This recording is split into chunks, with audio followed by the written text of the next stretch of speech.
Last year I missed the growing season, and this year I am determined not to miss it, even though this has just happened.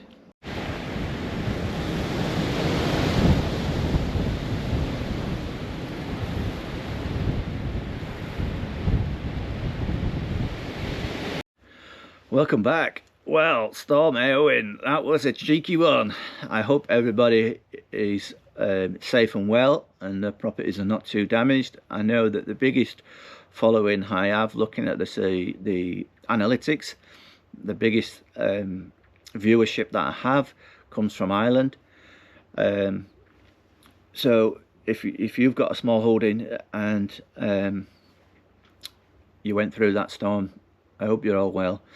For us it was just a few trees down, about 30, but anyway, we have one on the polytunnel. I'll show you that in a moment. And those that watch the channel regularly, they will know that in a previous video I showed the root plates of some trees lifting and lifting the fence. I sorted that fence out. It ruined the fence, so I moved it in a little bit, and now that's totally gone, but hey-o. So a big part of small holding for us was always to have a growing area, our own kitchen garden, and no more excuses now. I've always wanted to grow my own food, but I felt it a little bit intimidating, to be honest. But no more excuses now. An area is allocated. I've cleared it. Let me show you. Let me show you how it used to look.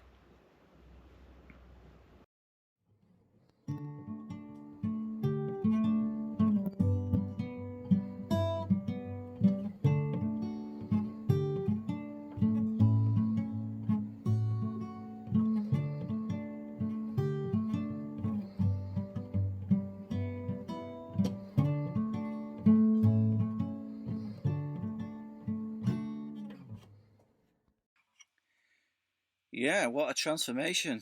It has been a lot of work, mainly done by myself, on my own. Yeah. So let's have a walk around and I'll show you what I've been doing and why I've done it. So grew some Mizuna and some salads. These ones failed and they've gone to flower. I think that was, whatever that says, Joycin. The kale failed. I'd call it a fail. They say you can plant things through winter. Maybe I left it too late, I don't know. Over here the onions and the garlic seems to be doing well. There's two types of cabbages here. Green cabbage, which I would call that a failure. Romanesco is this one. Planted that about October. They were ravaged by slugs. I've put some beer traps in, and that seems to have helped. Spinach was ravaged as well, but I have picked quite a bit of that. I've eaten quite a bit of that through the winter. Let's go on a little tour over here. Yeah, see the damage to the polytunnel. I'll repair that. I'll get on to the company that make them. Now my raised beds, I've filled them all now. They're all full. These ones are all full of compost. This one over here is full of chicken and horse manure that's rotted down for about 6 months, that pile, I think 9 to 6 months. It's not quite ready, so I've just filled that like that at the moment, and I may fill it with the compost. I've got access to more of this compost. The plan is to grow salads in these. It's a idea I've seen on Pinterest, along with most of my bright ideas, like this one. This one comes from Pinterest. I'm going to grow strawberries in this. Very easy to make using a blue barrel. So there's a lot of work goes in. These raised beds take a lot more compost than you might think. So we'll go out from this end now. This is one of the gates that I made. from leftover timbers from the roof. It's fenced off with chicken wire and barbed wire at the top to keep the goats out. I have put a crazy amount of wood chip down, as you can see. These are my raised beds. I've run out of cardboard, because the idea is you put cardboard down first and then your wood chip or your compost on top. You can see here where I had enough wood chip for that little bit and cardboard. So that's what it's going to look like. With it being a hill, I've terraced it. And for the boards, you can see I've taken some logs from the timber that I've felled here, and the storms have felled themselves, and I've just cut them down with the chainsaw. No chainsaw mill, just freehand cut it down. It works fine for me. Let's go down and I'll show you the other gate. I've put a larger gate down here.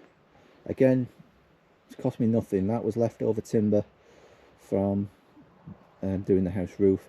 It has cost me, I'm telling a lie there, it's cost me the hangings, the hinges and whatnot. I fenced it all the way across here because the chickens and the goats would love to be in here as soon as I start growing. Composting area. I do have several composting piles around from having horse and chickens that need to be cleaned out regular. But I put one down here. Just cleaned the chickens out yesterday and there's a pile there. It's not getting hot yet, but that whole area there, I'd imagine, will be full within, well, be half full within the next day or two. And then it's a 3-bay one that I've done, but I could be wrong here, but I've done my bays decreasing in size because the compost shrinks as it rots away. So once it's done its thing in there, I'll move it into this one, just full of tools at the moment, and then it will come into the smaller one. And one thing I found with making compost so far from cleaning the horse out is that it gets too wet and it cools down. So I've put a roof on it using old tin sheet from the kitchen of the house, which are replaced. You can see there the terrace. I may put another one in if I find that I need another one. There's a few timbers up there, you see. This area I don't know what I'm going to do with, but I've just wood chipped it down just to help clear it, help keep the weeds down. The path I've put in, gradually going up, make it easier with the wheelbarrow. Again, just cut down logs. I've cleared a whole area over here. There were stumps, tree stumps and all sorts over here. Cleared that. I've got a raised bed in here which I haven't filled yet. I need to go and do another run to a friend of mine that's been giving me compost. I'm going to have to buy him a bottle of whiskey or something, because I must have had 3 or 4 tons of compost at the moment from him. There's a hell of a lot of work gone into this, but hopefully it will be productive.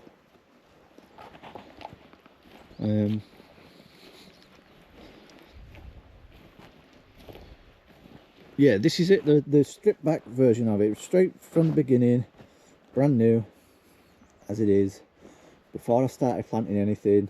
It's not even finished yet. You see the paths have got to go in, but you'll see this coming on. I mean, like I said, subscribe if you want to follow this journey, because I will keep documenting it as we go through the seasons, whether things fail or succeed.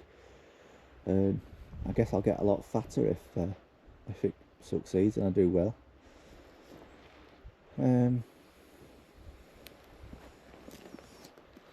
Yeah.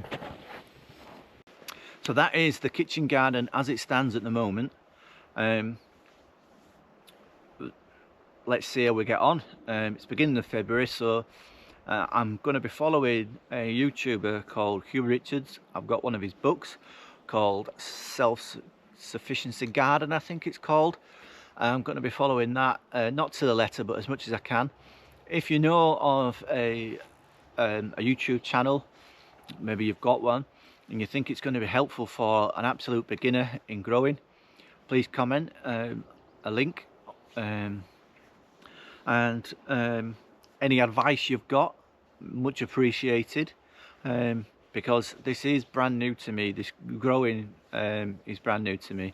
You can ask me anything you want about livestock, chickens, and I'm okay, but when it comes to growing, I mean, even my potatoes got blight last year, so yeah. Now I know those that follow the channel will be interested to see the fence that was only repaired a week or two before Storm Eowyn hit. Let's go and show you that now.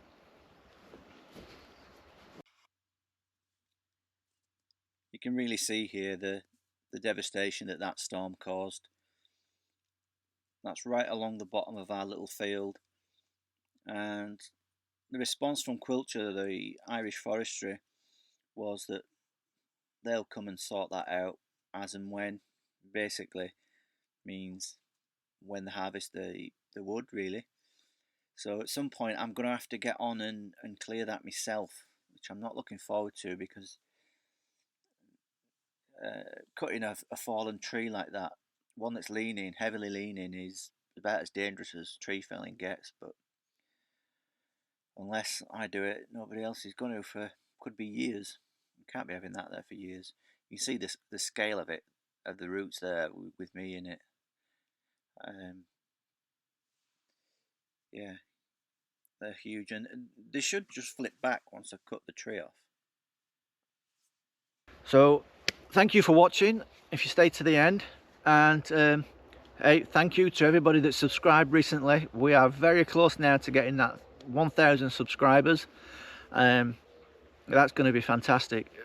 My 14-year-old son, who lives back in England, says that I'm not a proper YouTuber until I start getting paid from him.